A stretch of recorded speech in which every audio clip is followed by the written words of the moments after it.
咩叫反骨咧？或者我哋調翻轉喺面相上面有冇辦法可以睇到呢啲咁嘅情況咧？嗱，其實咧我哋一般嚟講咧，我起碼我知道有啲以前啊，你睇下曾國藩咧，佢係好識睇相噶，佢甚至咧請夥計，即係揾手下咧，全部睇過晒佢啲命相先至重用嘅。咁個理由係點解咧？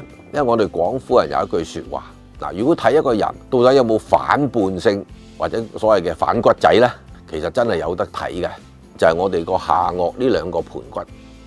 啊，古人咧就話面有反骨啦，即係話咧點咧？呢兩個盤骨咧係比較脹大嘅。而家咧我哋香港人或者近代人咧，好多人其實呢個位都脹㗎。脹係代表乜嘢咧？脹係代表反傳統。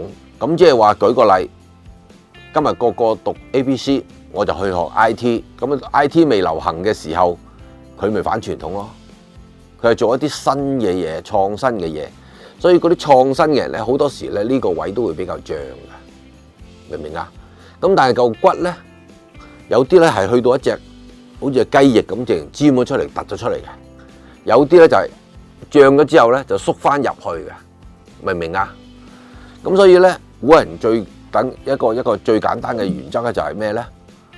耳後見腮，即係如果你喺耳後咧零零舍舍見到有嚿唔係一個脹咗出嚟嘅肉，而係一個真係見到個腮嗰個角咧，嗰啲人就真係天生反骨仔啦。